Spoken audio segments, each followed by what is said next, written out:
हरे कृष्णा।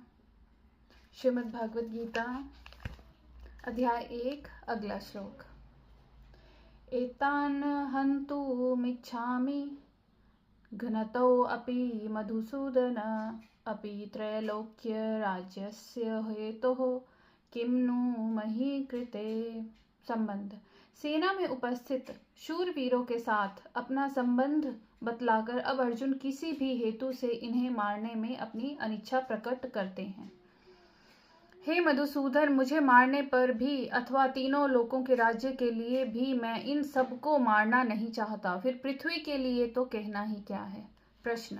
अर्जुन ने यह क्यों कर कहा कि मुझे मारने पर भी मैं इन्हें मारना नहीं चाहता?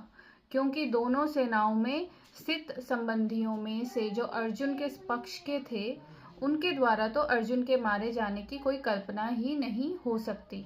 उत्तर। इसीलिए अर्जुन ने घनतः और अपि शब्दों का प्रयोग किया है।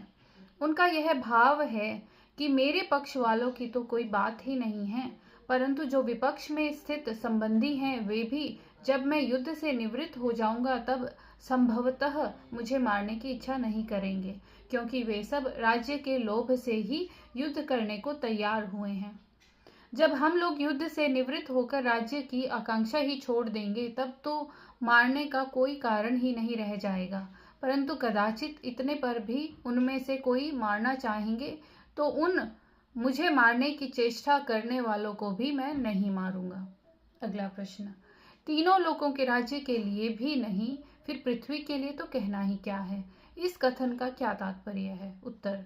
इससे अर्जुन ने यह भाव दिखलाया है कि पृथ्वी के राज्य और सुखों की तो बात ही कौन सी है, इनको मारने पर कहीं त्रिलोक की का निष्कंटक राज्य मिलता हो तो उसके लिए भी मैं इन आचार्यादि आत्मीय स्वजनों को नहीं मारना चाहता। आज के लिए इतना ही। हरे कृष्णा, राधे राधे, और आपका बहुत धन्यवाद श्रीमद् भागवत गीता सुनने के लिए।